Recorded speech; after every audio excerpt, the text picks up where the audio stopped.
प्रश्नावली 10.1 पिछली कक्षा में बताया था। आज मैं बताने वाला प्रश्नावली 10.2 जिसमें का प्रश्न पहला है क्या किसी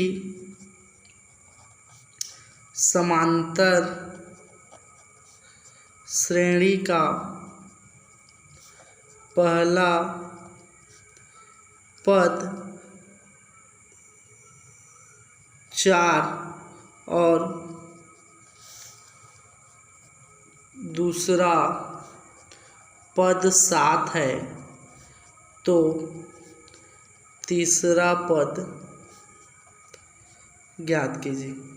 ठीक है, तो ध्यान देना बच्चों, किसी समांतर श्रेणी का पहला पद दिया है ऋण 4, तो जो दिया है उसको नोट कर लेते हैं। दिया है श्रेणी का प्रथम पद a बराबर 4, दूसरा पद दिया है, दूसरा पद बराबर 7 दिया है, तो अपने को क्या निकालना पड़ेगा? सार्वंतर निकालना पड़ेगा। तो यहाँ से निकाल लेते हैं सार्वंतर d। ठीक है, तो सेकेंड पद में प्रथम पद को घटाएंगे तो 7 ऋण 4, तो 7 में से 4 जाएगा तो कितना बचेगा? 3 बचेगा। ठीक, तो ये था अपना श्रेणी का सार्वंतर। अब अपने को क्या निकालना है? तीसरा पद निकालना है। ठीक है, तो हम जानते हैं क्या श्रेणी का तीसरा पद बराबर हम क्या लिख सकते हैं? a धन 2d लिख सकते हैं, है ना। तो a धन 2d, तो a का मान कितना है? 4 है, d का मान कितना है? 3 आया, तो 4 धन 2 तिया 6, 6 और 4 कितना हो जाएगा? 10। तो ये अपना श्रेणी का तीसरा पद आया। ठीक, वैसे ही देखो प्रश्न दूसरा देखो, प्रश्न नंबर दूसरा देखो क्या है, ध्यान देंगे, बहुत ही सरल है। प्रश्न दूसरा है किसी समांतर श्रेणी का पहला पद, किसी समांतर श्रेणी का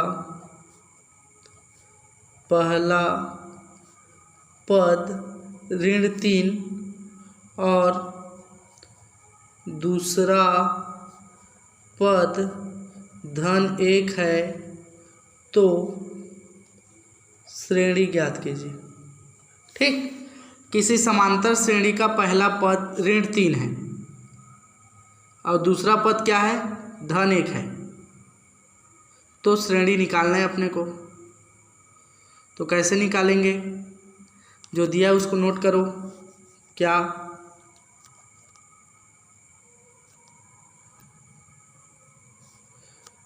श्रेणी का पहला पद a बराबर ऋण 3, श्रेणी का दूसरा पद लिख लो, दूसरा पद बराबर 1।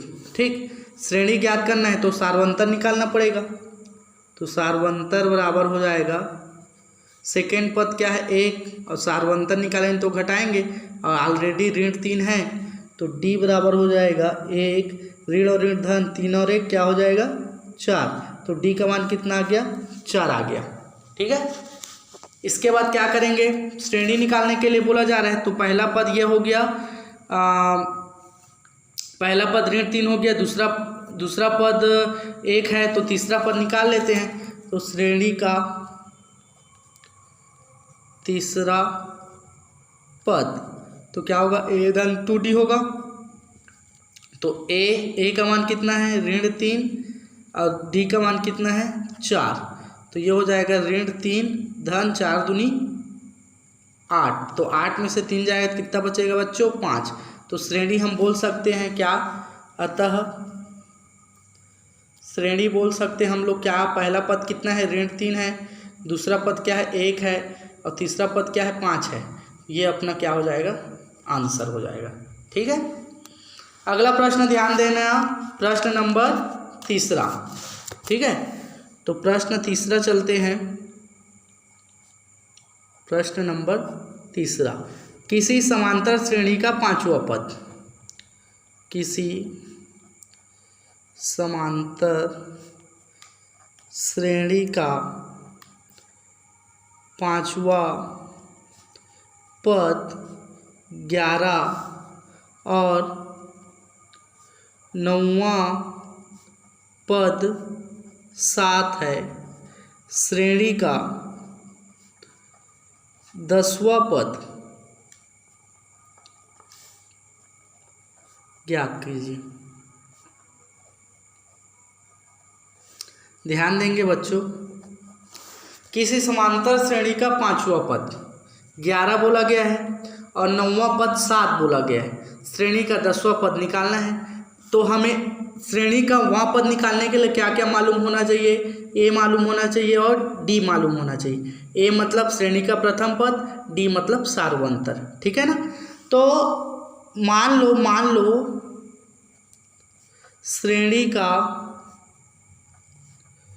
प्रथम पद ए तथा सार्वंतर डी है, ये मान लेते हैं, क्योंकि अपने को मान मालूम नहीं है तो ए और डी ही मान लेते हैं।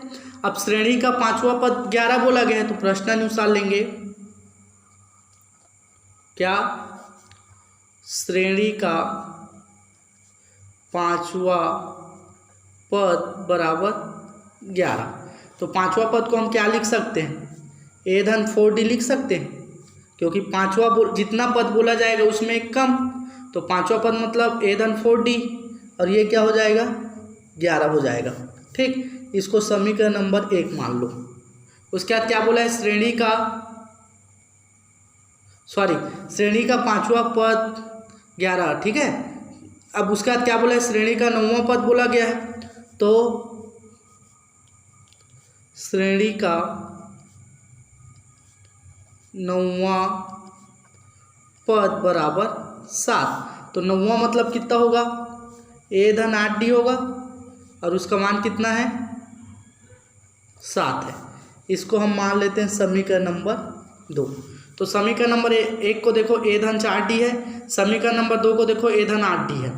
तो छोटा पद में बड़ा पद या बड़ा पद में छोटा पद, तो समीकरण नंबर 1 में समीकरण नंबर 2 को घटाने पर, ठीक है। तो समीकरण नंबर 1 में से समीकरण नंबर 2 को घटाने पर, तो समीकरण नंबर 1 क्या है? ए धन 4D बराबर 11 और दूसरा क्या है? ए धन 8D बराबर 7। घटा देते हैं, ठीक। तो घटाएंगे तो यहाँ पे ऋण लगाएंगे, यहाँ पे ऋण लगाएंगे और यहाँ पे ऋण लगाएंगे, तो ये ए और ए तो कैंसिल हो जाएगा। ये 8 में से 4 कम करेंगे, तो 8 में से 4 कम करेंगे तो क्या बचेगा? 4 बचेगा। और बड़ी संख्या में ऋण है तो ऋण। अब इसको घटाओ, 11 में से 7 जाएगा तो 4 बचेगा, ठीक है ना। क्या बचेगा? 4 बचेगा। अब ये गुणा को गुणा पक्षांतर करो तो डी बराबर हो जाएगा 4 बटे ऋण 4, 4 एकम 4, 4 एकम 4, तो डी का मान कितना आ गया? ऋण 1 आ गया। बताया था प्रश्न में पहले से ही कि अपने को हल करने के लिए क्या क्या चाहिए? श्रेणी का प्रथम पद चाहिए और डी चाहिए, है ना। तो डी तो निकल गया, अब क्या चाहिए? ए चाहिए। तो ए ज्ञात करने के लिए क्या करेंगे? इस डी का मान को समीकरण नंबर 1 में रख देते हैं। तो यहाँ पे लिखता हूँ मैं, डी का मान समीकरण नंबर 1 में रखने पर, तो ए क्या है? ए क्या है? ए धन 4D बराबर 11, ठीक है। तो ए धन 4D का मान क्या है? ऋण 1 बराबर 11। तो ये हो जाएगा ए धन 4 एकम 4 ऋण 4 बराबर 11। पक्षांतर कर दो तो ये हो जाएगा ए बराबर 11 धन 4। तो ए बराबर 11 4 कितना हो जाएगा? 15। तो ए का मान कितना आ गया? 15 आ गया। तो ध्यान देना बच्चों, ए का मान प्राप्त हो गया और डी का मान ज्ञात हो गया। तो अपने को निकालना क्या है? श्रेणी का 10वां पद निकालना है। तो यहाँ पे लिख सकता हूँ मैं, श्रेणी का 10वां पद बराबर 10वां मतलब क्या बोल सकते हैं उसको, 9D बोल सकते हैं। तो A धन 9D, तो ये हो जाएगा। A का मान कितना दिया था, A का मान कितना निकला है अभी, A का मान निकला है 15। ठीक है, तो A का मान रख देते हैं यहाँ पे 15 धन D का मान कितना निकला था, ऋण 1। ठीक है ना, D का मान कितना निकला था, ऋण 1। तो इसको लिख सकते हैं, इसको लिखेंगे क्या, हल करेंगे 15 9 एकम 9, तो 15 में से 9 कम करो, 15 में से 9 जाएगा तो कितना बचेगा, 6 बचेगा। 9 6 15 है ना, और बड़ी संख्या में धन है तो धन। तो श्रेणी का 10वां पद को हम क्या बोल सकते हैं, धन 6 बोल सकते हैं। ठीक है, श्रेणी का 10वां पद हम क्या बोल सकते हैं, 6 बोल सकते हैं। ठीक, मान लो इसी में यदि श्रेणी का 16वां पद बोला जाता, श्रेणी का 16वां पद ज्ञात करने के लिए बोला जाता, तो श्रेणी का 16वां पद ज्ञात करने के लिए बोला जाता तो क्या लिख सकते, इसको A धन 15D लिखते। A का मान कितना है 15 धन 15 गुणा ऋण 1। ठीक, 15 और ऋण 15 एकम 15, 15 में 15 गया तो 0, तो 16वां पद क्या हो सकता है अपना, 0 हो सकता है। तो यहाँ पे मैं 10वां पद की स्थिति में बताया और 16वां पद की स्थिति में बताया, दोनों का आंसर यदि 16वां पद की स्थिति में आता है तो 0 होगा और 10वां की स्थिति में आएगा तो